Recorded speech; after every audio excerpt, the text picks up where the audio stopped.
강은 흐른다. 상류에서 하류로, 높은 곳에서 낮은 곳으로 그저 흐를 뿐이다. 강은 자신이 지나온 길을 돌아보며 너도 이렇게 흘러야 한다고 말하지 않는다. 그저 묵묵히 자기 길을 갈 뿐이다. 그런데 사람은 다르다. 나이가 들수록 입이 근질거린다. 특히 자식들에게, 손주들에게, 때로는 남의 자식에게까지 한마디씩 던진다. 내가 살아보니 말이야, 내 경험으로는 말이지, 그렇게 하면 안 돼. 선의에서 나온 말들이다. 진심으로 그들이 실수하지 않기를 바라는 마음이다. 하지만 그 말을 듣는 사람의 얼굴을 보라. 고개를 끄덕이지만 눈빛은 차갑다. 네, 알겠습니다라고 말하지만 발걸음은 멀어진다. 당신이 좋은 말을 할수록 그들은 당신을 피한다. 왜일까? 정약용은 18년 유배 생활 동안 이 진리를 뼈저리게 깨달았다. 늙어서 말이 많으면 원수가 생긴다는 것을. 그는 유배지에서 수많은 사람들을 만났다. 그리고 관찰했다. 나이 든 사람들이 왜 외로워지는지, 왜 자식들이 멀어지는지, 왜 친구들이 떠나는지를. 오늘 우리는 정약용이 발견한 그 불편한 진실을 마주할 것이다. 지금부터 자신의 모습을 점검하면서 듣길 바란다. 첫 번째, 경험은 무기가 아니라 짐이다. 내가 살아보니까 말이야. 이 말로 시작하는 순간 듣는 사람의 마음에 방패가 올라간다. 당신은 경험을 나누려 했지만 상대방은 간섭으로 받아들인다. 정약용은 유배지에서 젊은 선비들을 가르쳤다. 처음에는 자신의 방대한 지식과 경험을 쏟아냈다. 내가 한양에서 벼슬 할 때는 이렇게 했다. 내가 경험하기로는 이런 방법이 최선이다. 그런데 이상한 일이 벌어졌다. 제자들이 하나둘 떠나기 시작한 것이다. 왜였을까? 정약용은 고민했다. 그리고 깨달았다. 자신의 경험이 그들에게는 부담이었다는 것을. 시대가 달랐고 상황이 달랐고 무엇보다 그들은 자신의 방식으로 살고 싶어 했다. 당신도 마찬가지다. 당신이 30년 전에 경험한 것은 지금의 젊은이들에게 적용되지 않는다. 세상이 바뀌었다. 취업 방식도, 연애 방식도, 삶의 방식도 모두 달라졌다. 당신의 성공 공식은 이제 더 이상 정답이 아니다. 그런데도 우리는 말한다. 요즘 애들은 고생을 모른다. 우리 때는 안 그랬다. 이 말을 들은 자식은 무엇을 느낄까? 나는 너보다 못한 존재다라는 메시지를 받는다. 당신은 조언하려 했지만 그들은 평가당했다고 느낀다. 조선시대 선비 이덕무는 이렇게 말했다. 늙은이의 경험담은 젊은이에게 등불이 되어야 하는데 대부분은 채찍이 된다. 등불은 길을 비춰주지만 강요하지 않는다. 채찍은 가는 길을 규정한다. 당신의 말은 등불인가, 채찍인가? 두 번째, 조언은 청하지 않으면 간섭이다. 당신 자식이 집을 사려고 한다. 당신이 보기엔 그 지역이 별로다. 투자 가치도 없고 교통도 불편하다. 당신은 참지 못하고 말한다. 거기는 안 돼. 내가 알아봤는데 여기가 훨씬 낫다. 자식은 어떻게 반응하는가? 겉으로는 알겠어요 라고 하지만 속으로는 분노한다. 내 돈으로 내 집을 사는데 왜 간섭이야? 당신은 도우려 했지만 그들은 통제당했다고 느낀다. 정약용은 자신의 두 아들에게 편지를 썼다. 하지만 그는 절대 먼저 조언하지 않았다. 아들들이 질문할 때까지 기다렸다. 아버지, 이 문제를 어떻게 해결해야 할까요? 그때야 비로소 정약용은 답했다. 그것도 명령이 아니라 옵션으로. 이것이 핵심이다. 조언은 청할 때만 가치가 있다. 청하지 않은 조언은 아무리 좋아도 간섭이다. 당신의 경험이 아무리 풍부해도, 당신의 의도가 아무리 순수해도 상대방이 원하지 않으면 그것은 폭력이다. 생각해보라. 당신도 젊었을 때 부모님의 말을 들었는가? 아니라. 당신도 자기 방식대로 살고 싶었다. 실수하고 싶었다. 넘어지고 일어서는 경험이 필요했다. 그런데 지금 당신은 자식들에게 그 기회조차 주지 않으려 한다. 훈수는 바둑에서도 금기다. 내가 보기엔 여기에 두는 게 좋은데라고 말하는 순간 바둑을 두는 사람의 집중력은 깨진다. 인생이라는 바둑판에서도 마찬가지다. 당신의 훈수는 그들의 게임을 망친다. 세 번째, 말이 많으면 권위가 사라진다. 물은 고요해야 깊어 보인다. 폭포처럼 쏟아지는 물은 시끄럽지만 얕다. 사람도 마찬가지다. 말이 많은 사람은 가벼워 보인다. 아무리 좋은 말이라도 너무 자주 하면 가치가 떨어진다. 정약용은 유배 초기에 많은 글을 썼다. 편지도 자주 보냈다. 이것저것 조언하고 격려하고 훈계했다. 그런데 시간이 지나자 사람들이 그의 편지를 대충 읽기 시작했다. 왜냐하면 너무 많았기 때문이다. 정약용은 전략을 바꿨다. 편지를 줄였다. 정말 중요한 것만 썼다. 그리고 짧게 썼다. 결과는 놀라웠다. 사람들이 그의 편지 한 통 한 통을 귀하게 여기기 시작했다. 적게 말하니 오히려 더 큰 영향력을 갖게 된 것이다. 당신도 마찬가지다. 매일 자식에게 전화해서 밥 먹었니? 잘 지내니? 조심해라고 말하면 그 말들은 배경음악이 된다. 듣지만 듣지 않는다. 하지만 일주일에 한 번, 정말 필요한 순간에만 전화하면 자식은 귀를 기울인다. 조선의 명재상 황희는 말이 적기로 유명했다. 그는 회의에서 거의 말하지 않았다. 다른 신하들이 떠들 때 그는 듣기만 했다. 그런데 그가 입을 열면 모두가 조용해졌다. 왜냐하면 그의 말에는 무게가 있었기 때문이다. 적게 말했기 때문에 가능한 일이었다. 권위는 강요로 생기지 않는다. 침묵에서 생긴다. 당신이 말을 아낄 때 사람들은 당신의 말을 기다리게 된다. 당신이 훈수를 멈출 때 사람들은 당신의 조언을 청하게 된다. 네 번째, 당신의 자랑은 그들의 열등감이다. 내가 너 나이 때는 벌써 과장이었어. 우리 때는 이 정도 집은 30대에 샀어. 나는 너처럼 부모님께 손 벌린 적 없어. 이런 말을 하는 순간 당신은 조언자가 아니라 비교자가 된다. 정약용의 형 정약전도 유배를 갔다. 흑산도라는 먼 섬으로. 그곳에서 정약전은 섬 사람들과 함께 살았다. 처음에는 자신의 학문을 자랑했다. 나는 과거에 급제했다. 나는 한양에서 벼슬을 했다. 그런데 섬 사람들은 점점 그를 피했다. 왜였을까? 그의 자랑이 그들을 작게 만들었기 때문이다. 그의 성취담이 그들의 삶을 초라하게 만들었기 때문이다. 정약전은 깨달았다. 그리고 말을 바꿨다. 자랑이 아니라 경청으로. 그러자 섬 사람들이 다시 다가왔다. 당신의 자식은 당신의 폭사본이 아니다. 그들이 사는 세상은 당신이 살았던 세상과 다르다. 집값도 다르고 취업 환경도 다르고 경제 상황도 다르다. 당신의 성공 스토리는 그들에게 영감이 아니라 압박이다.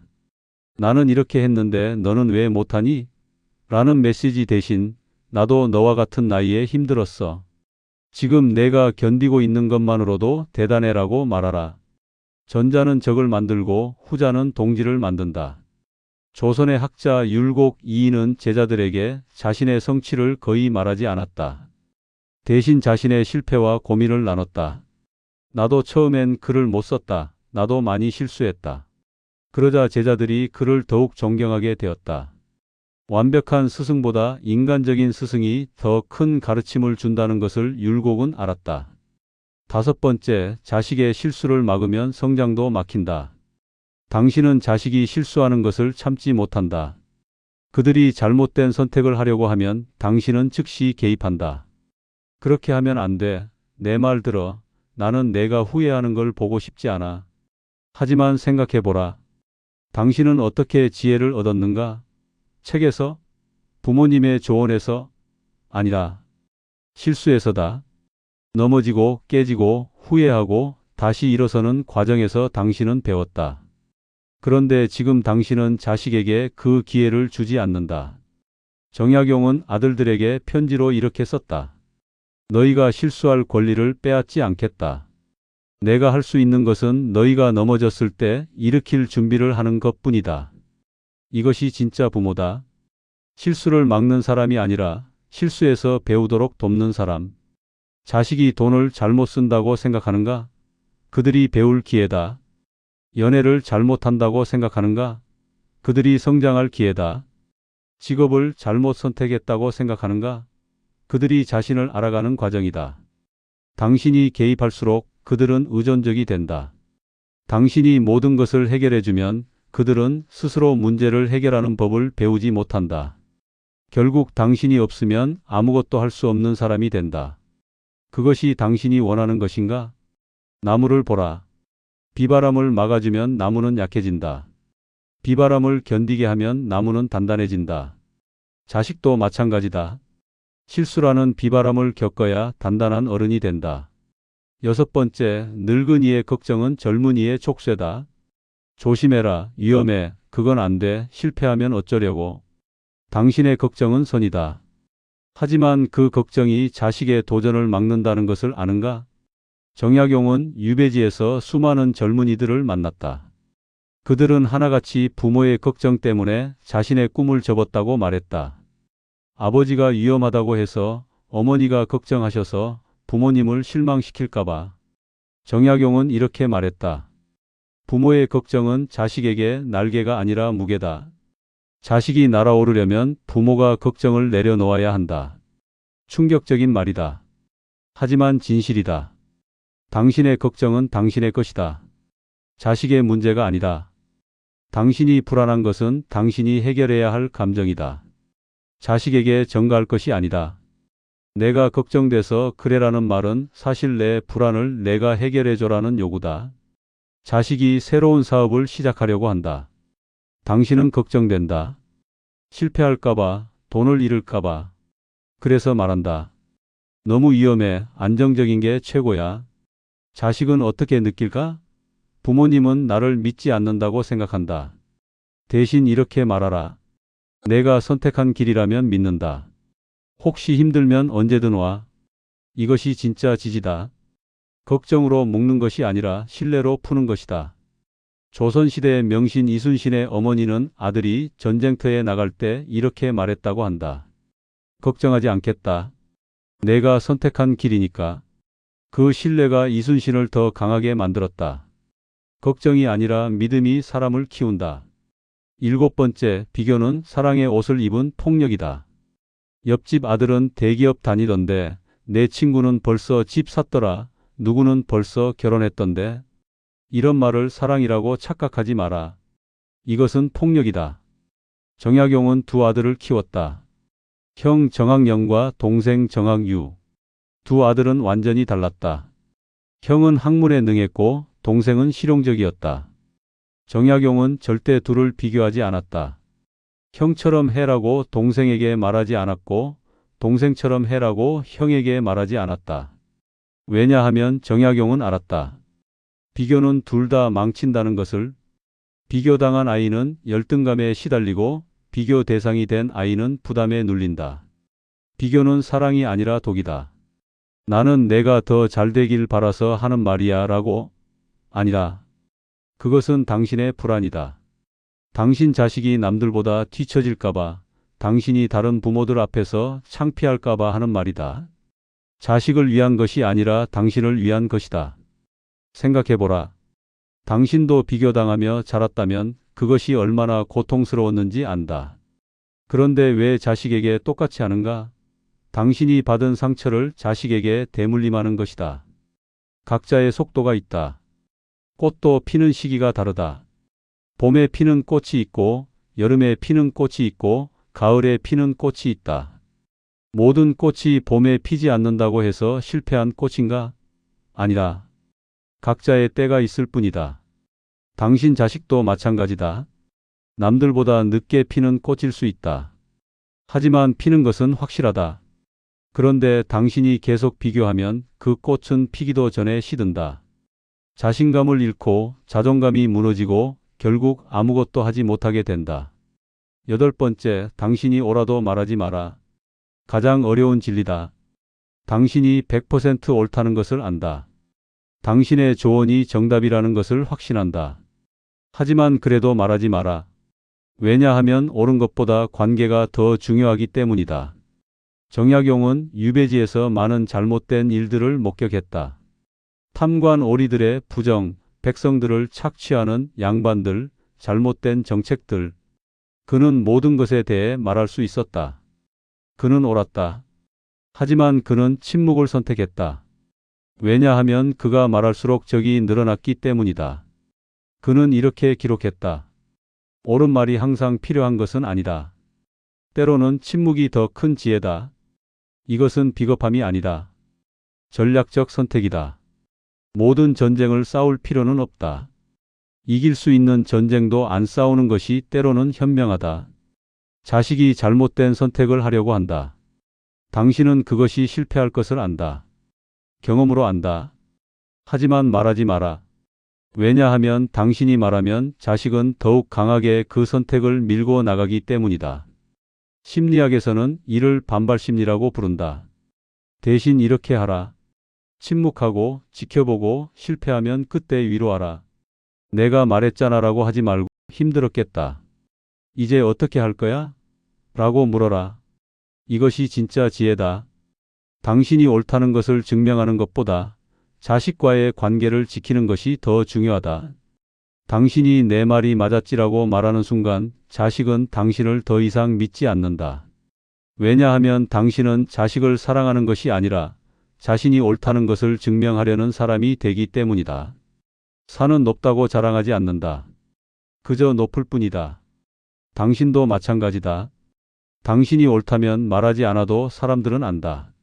시간이 증명한다. 당신이 말할수록 오히려 신뢰를 잃는다. 9번째, 청하지 않은 도움은 빚이 된다. 당신은 선의로 돕는다.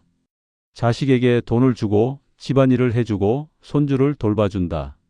괜찮아, 엄마니까 아빠니까 당연하지. 하지만 그 도움 뒤에 당신은 기대를 갖는다. 감사를 기대하고 보답을 기대하고 순종을 기대한다. 정약용은 유배지에서 많은 사람들을 도왔다. 그를 가르쳐주고 병든 사람을 치료해주고 법적 문제를 해결해 주었다. 처음에는 아무 대가 없이 도왔다. 하지만 시간이 지나자 이상한 일이 벌어졌다. 도움을 받은 사람들이 그를 피하기 시작한 것이다. 정약용은 놀랐다. 분명 좋은 일을 했는데 왜 사람들이 피할까? 그리고 깨달았다. 청하지 않은 도움은 받는 사람에게 빚이 된다는 것을. 그 빚을 갚을 수 없으니 아예 채권자를 피하는 것이다. 당신도 마찬가지다. 자식이 부탁하지 않았는데 당신이 먼저 도와주면 자식은 고마워하기보다 부담스러워한다. 왜냐하면 그 도움 뒤에 당신의 기대가 숨어 있다는 것을 알기 때문이다.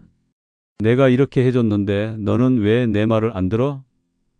내가 얼마나 희생했는데, 내가 너를 위해 뭘 얼마나 했는데? 이런 말이 나오는 순간 당신의 도움은 사랑이 아니라 거래였다는 것이 드러난다. 진짜 도움은 조건이 없다. 보답을 기대하지 않는다. 자식이 고마워하지 않아도 괜찮다. 왜냐하면 당신이 돕고 싶어서 도운 것이기 때문이다. 하지만 당신이 보답을 기대한다면 처음부터 돕지 마라. 그것은 도움이 아니라 투자다. 그리고 그 투자는 언젠가 관계를 파산시킨다. 10번째, 나이는 권위가 아니라 숫자다. 내가 너보다 나이가 많아. 내가 인생 경험이 많아. 내가 더 오래 살았어. 나이를 무기로 쓰는 순간 당신은 존경이 아니라 복종을 요구하는 것이다. 정약용은 유배지에서 나이 많은 양반들을 많이 봤다.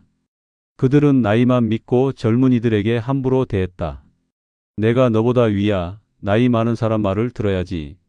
하지만 그들은 외로웠다. 아무도 그들을 존경하지 않았다. 두려워할 뿐이었다. 반면 정약용은 달랐다. 나이를 내세우지 않았다. 오히려 젊은이들에게 배우려고 했다. 요즘은 어떻게 하는지 가르쳐 달라. 내 생각이 뭔지 듣고 싶다. 그러자 젊은이들이 그를 존경하기 시작했다. 나이 때문이 아니라 태도 때문에. 존경은 나이로 얻는 것이 아니다. 행동으로 얻는 것이다. 당신이 나이를 내세울수록 사람들은 당신을 피한다. 당신이 겸손할수록 사람들은 당신을 찾는다. 나이 먹고 이것밖에 못해? 라는 말은 결국 부메랑이 되어 당신에게 돌아온다. 왜냐하면 그 말은 나이가 곧 능력이라는 전제를 깔고 있기 때문이다. 그렇다면 당신도 나이만 먹었을 뿐 별것 아닌 사람이 된다. 나이는 그저 당신이 지구를 몇 바퀴 돌았는지를 나타내는 숫자일 뿐이다. 그 숫자가 당신의 가치를 결정하지 않는다. 당신의 태도, 당신의 행동, 당신의 지혜가 당신의 가치를 결정한다. 강은 흐른다. 상류에서 하류로. 하지만 강은 돌아보지 않는다. 자신이 지나온 길을 보며 너도 이렇게 흘러야 한다고 명령하지 않는다. 그저 흐를 뿐이다. 그것이 강의 지혜다. 당신도 강처럼 흘러라. 자식에게 혼수 두지 말고 그저 당신의 삶을 살아라. 당신이 행복하게 사는 모습이 자식에게 가장 큰 가르침이다. 당신이 나이 들어서도 배우고 성장하는 모습이 자식에게 가장 큰 영감이다. 정약용은 유배에서 돌아온 후 이렇게 말했다. 18년 동안 나는 많은 것을 잃었다. 지위를, 명예를, 재산을. 하지만 하나를 얻었다. 침묵의 힘을. 그 침묵이 그를 위대한 학자로 만들었다. 그 침묵이 그에게 진짜 제자들을 가져다 주었다.